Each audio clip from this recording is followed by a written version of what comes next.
Question number 26 to 30, they have asked a question from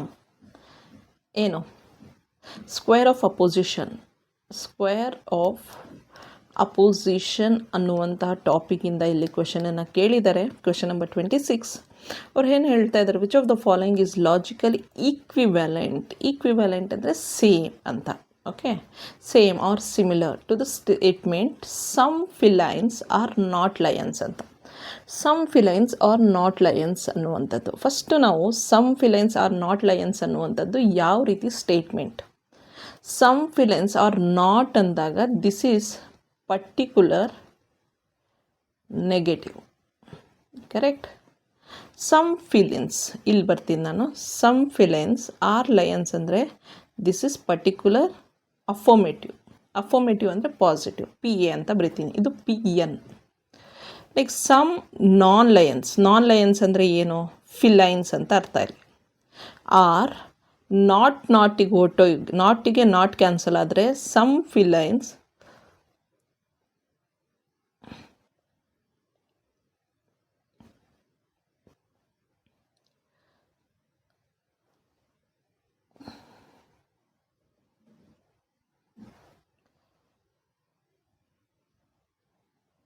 okay some felines ಇಲ್ಲಿ some non lions, ಇದು not cancel ಆದರೆ some non lions are felines ಅಂತ. Some non lions are felines, some felines are not lions, both are particular negative. Some lions are not felines, some lions are not felines is also particular negative.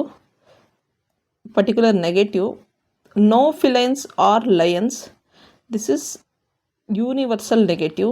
Okay, ಈಗ ಬರೋಣ ಇದಕ್ಕೆ equivalent ಅಂತ ಬಂದಾಗ particular ನೆಗೆಟಿವೇ ಆಗಿರಬೇಕು. ಯಾವುದು, some felines are lions ಅನ್ನುವಂಥದ್ದು particular negative ಅಲ್ಲ.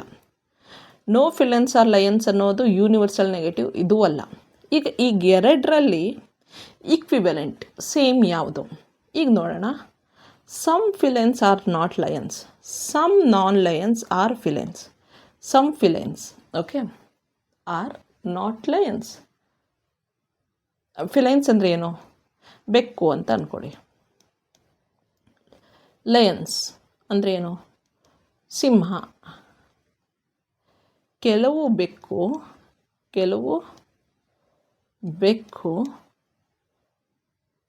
ಸಿಂಹಗಳಲ್ಲ ಅನ್ನುವಂಥದ್ದು statement. Okay, some non lions are ಫಿಲೈನ್ಸ್, ಇದನ್ನೇ ಟ್ರಾನ್ಸ್ಲೇಟ್ ಮಾಡೋಣ, ಅವಾಗ ನಮಗೆ ಆನ್ಸರ್ ಬರೆಯೋದಕ್ಕೆ ಈಸಿ ಆಗುತ್ತೆ. ಕೆಲವು ನಾನ್ ಲಯನ್ಸ್ ಅಂದರೆ ಏನು,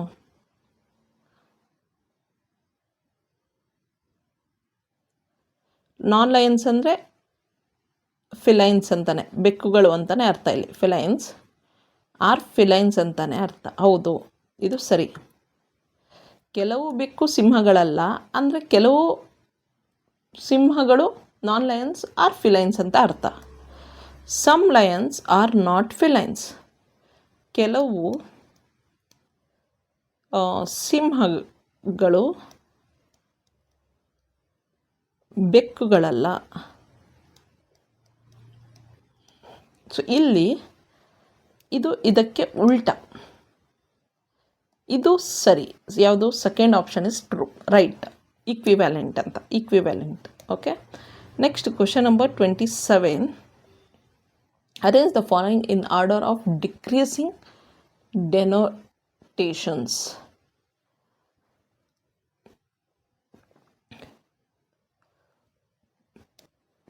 ಫಸ್ಟ್ ಲಿಕ್ವಿಡ್ ಅಂದರೆ anything which is in the form of which can move very broad class ಅಲ್ವಾ. ಅದು ಲಿಕ್ವಿಡಲ್ಲಿ we can say many types of liquids are there. ಅದರಲ್ಲಿ beverage is one type. Okay, ಬೆವ್ರೇಜಸಲ್ಲಿ different types are there. Carbonated drinks, ಅದು carbonated is subset. ಅದರಲ್ಲಿ cola fizz is one brand, correct. So ಈಗ order of decreasing donation ಅಂದರೆ highest smallest. First liquid ಬರಬೇಕು, D. D, ಆಮೇಲೆ beverage ಬರಬೇಕು B, carbonated, ಆಮೇಲೆ C, DBAC ಇದೆಯಾ? ಇಲ್ಲಿದೆ. Next question number 28. Every one of us is mortal. ನಾವೆಲ್ಲರೂ ಒಂದಲ್ಲ ಒಂದಿನ ಸಾಯುವಂಥವ್ರು ಅನ್ನುವಂಥದ್ದು ಕನ್ನಡದಲ್ಲಿ ಡೈರೆಕ್ಟಾಗಿ ಹೇಳುವಂಥ, ಅಂದರೆ ನಾವು ಯಾರು ಶಾಶ್ವತವಲ್ಲ ಅಂತ. ಮಾರ್ಟಲ್ ಅಂದರೆ therefore it is obvious that someday the human race will disappear from earth ಅಂತ ಹೇಳ್ತಾ ಇದ್ದಾರೆ. ನಾವೆಲ್ಲ ಒಂದಲ್ಲ ಒಂದಿನ ಸಾಯಲೇಬೇಕು. ಆದ್ದರಿಂದ ಒಂದು ದಿನ ಇನ್ ಫ್ಯೂಚರಲ್ಲಿ ಯಾವತ್ತೋ ಒಂದಿನ ಎಲ್ಲರೂ ಹ್ಯೂಮನ್ನು ಯಾರು ಉಳಿಯುವಂಥದ್ದಿಲ್ಲ ಅಂತ ಹೇಳ್ತಾ ಇದ್ದಾರೆ. Identify the logical fallacy committed in the above statement. ನೋಡಿ, ಲಾಜಿಕಲ್ ಫ್ಯಾಲಸಿ ಬಗ್ಗೆ ಒಂದು ಕ್ವೆಶನ್ ಬಂದೇ ಬರುತ್ತೆ. ಸೊ ನಾವೇನು ಅರ್ಥ ಮಾಡ್ಕೊಳ್ತಾ ಇದ್ದೀವಿ, ಸ್ಕ್ವೇರ್ ಆಫ್ ಅಪೋಸಿಷನಿಂದ ಕ್ವೆಶನ್ ಬರುತ್ತೆ. ಈ ರೀತಿ ಆರ್ಡರ್ ಡಿಕ್ರೀಸಿಂಗ್ ಡೊನೇಷನ್ ಇನ್ಕ್ರೀಸಿಂಗ್ ಡೊನೇಷನಲ್ಲಿ ಮಾಡುವಂಥದ್ದು ಕ್ವೆಶನ್ ಬರುತ್ತೆ. ಫ್ಯಾಲಸಿಯಿಂದ ಒಂದು, ಮತ್ತು ಏನದು ನಮ್ಮ ಇಂಡಿಯನ್ ಲಾಜಿಕ್ಕಿಂದ ಒಂದು, ಸ್ಕ್ವೇರ್ ಆಫ್ ಅಪೋಸಿಷನಿಂದ 2 ಕ್ವೆಶನ್ಸ್ ಕೇಳಿದ್ದಾರೆ ತುಂಬ ಜಾಗದಲ್ಲಿ. ಸೊ ಅಂಥದ್ದು ನಮಗೆ ಇಂಪಾರ್ಟೆಂಟಾಗಿ ಈ ಪಾರ್ಟಲ್ಲಿ ನೀವು ಕಲ್ತ್ಕೊಂಡು ಹೋದರೆ 5 ಕ್ವೆಶನ್ಸ್, ರೈಟ್? ಸೊ ಇಲ್ಲಿ ಫ್ಯಾಲಸಿ, ಯಾವ ಫ್ಯಾಲಸಿ ಇದು? ಎವ್ರಿ ಒನ್ ಆಫ್ ಅಸ್, ನಾವೆಲ್ಲರೂ ಒಂದಲ್ಲ ಒಂದಿನ ಸಾಯೋದ್ರಿಂದ ಒಂದು ಪಾಯಿಂಟ್ ಆಫ್ ಟೈಮ್ ಆದಮೇಲೆ ನಮ್ಮ ಹ್ಯೂಮನ್ ರೇಸ್ ಅನ್ನುವಂಥದ್ದು ಈ ಅರ್ತ್ ಮೇಲೆಯಿಂದ ಡಿಸಪಿಯರ್ ಆಗುತ್ತೆ ಅನ್ನುವಂಥ ಹೇಳ್ತಾ ಇದೆ. ಇಲ್ಲಿ ಕಮಿಟ್ ಆಗಿರುವಂಥ ಫ್ಯಾಲಸಿ ಯಾವುದು? ಸೊ ನಾವಿಲ್ಲಿ ಅರ್ಥ ಮಾಡ್ಕೊಳ್ಬೇಕಾಗಿರೋದೇನೆಂದರೆ, ಇಲ್ಲಿ ಪ್ರೆಮಿಸಸ್ ಏನು ಮಾತಾಡ್ತಾ ಇದೆ, ಇದು ಅಸಂಪ್ಷನ್ ಏನು ಮಾತಾಡ್ತಾ ಇದೆ ಅಂದರೆ ಇಂಡಿವಿಜುವಲ್ ಹ್ಯೂಮನ್ಸ್ ಬಗ್ಗೆ. ಕನ್ಕ್ಲೂಷನ್ ಏನು ಮಾತಾಡ್ತಾ ಇದೆ? ಎಂಟೈರ್ ಹ್ಯೂಮನ್ ಬಗ್ಗೆ. ಕರೆಕ್ಟ್. ನಾನು ಯಾರೋ ಒಂದಿನ ಸಾಯ್ತೀನಿ ಇವತ್ತಿಗೆ ಅಂದರೆ ಎಂಟೈರ್ ಹ್ಯೂಮನ್ ಬೀಯಿಂಗ್ಗೆ ಸತ್ತೋಗ್ಬಿಡುತ್ತೆ ಒಂದಲ್ಲ ಒಂದಿನ ಅನ್ನುವಂಥದ್ದು ಕನ್ಕ್ಲೂಷನ್ ಹೇಳ್ತಾ ಇದೆ. ಸೊ ಇಲ್ಲಿ ಏನಾಗ್ತಾ ಇದೆ ಅಂದರೆ, ಒಬ್ಬ ವ್ಯಕ್ತಿಗೆ ಅಪ್ಲಿಕೇಬಲ್ ಆಗುವಂಥದ್ದು ಇಡೀ ಹ್ಯೂಮನ್ ರೇಸಿಗೆ ಅಪ್ಲಿಕೇಬಲ್ ಆಗುತ್ತೆ ಅನ್ನುವಂಥದ್ದು ಅದು fallacy of composition. Okay. Next question number 29. Which of the following propositions are so related if one of them is true the other must be false ಅಂತ. One of them is true, other is false. ಈಗ ನಾನು ನಿಮಗೆ ಅವತ್ತು ಹೇಳ್ಕೊಟ್ಟಿದ್ದೆ universal affirmative, universal negative, particular affirmative, particular negative. ಇದು square of ಅಪೋಸಿಷನಲ್ಲಿ ಇದನ್ನು contrary, ಇದನ್ನು ಸಬ್ ಕಾಂಟ್ರ್ಯಾರಿ, ಹಿಂಗೆ ಹೋದರೆ ಕಾಂಟ್ರಾಡಿಕ್ಟರಿ, ಇದನ್ನು ಸಬ್ ಆಲ್ಟರ್ನ್ ಅಂತ ಹೇಳ್ತೀವಿ ಅಂತ. If one is true other must be false. Okay, ಇಲ್ಲೇನು ಹೇಳ್ತಾ ಇದ್ದಾರೆ? If one is true other must be false, but both can be false. They can both be false ಅಂದಾಗ ಇದು ಕಾಂಟ್ರ್ಯಾರಿ. ಸೊ ಕಾಂಟ್ರ್ಯಾರಿ ಯಾವಾಗ? ಈಗ ನಮಗೆ ಗೊತ್ತಿದೆ UN ಇದ್ದರೆ ಅದು ಕಾಂಟ್ರರಿ ಆಗುತ್ತೆ. All novels are book, this is universal affirmative. No novels are book, universal negative. Some novels are not books, this is particular negative. Some novels are books, particular affirmative. So ಈಗ contrary ಯಾವುದು? UA and UN, B and A and C. Okay, A and C. ಇಂಥ ಕ್ವೆಶನ್ಸ್ಗಳನ್ನು ನೀವು ಹೆಂಗೆ ಓದಬೇಕು ಅಂದರೆ, they can both be true, they can both be false ಅಂತ ಬಂದಾಗ ಕಾಂಟ್ರ್ಯಾರಿ. they cannot both be true, they can both be false, they cannot both be false, they can both be true. ಆ ರೀತಿ ಬಂದಾಗ ಸಬ್ ಕಾಂಟ್ರ್ಯಾರಿ.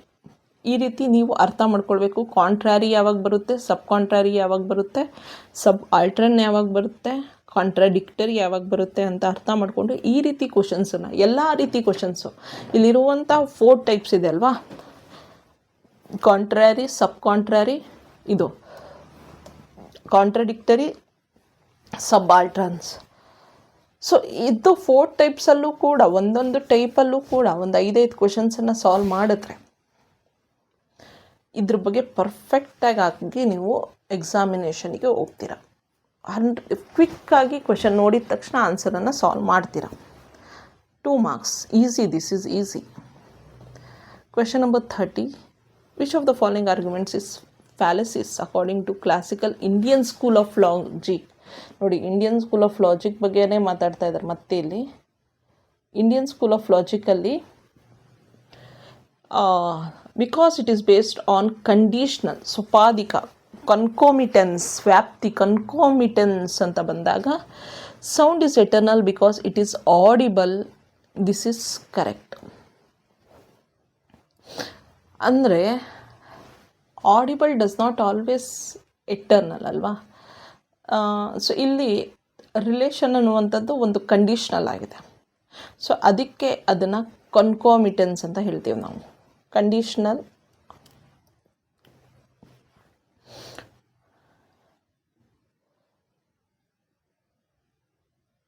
ಸೊ ಇದ್ರ ಬಗ್ಗೆ Indian logics,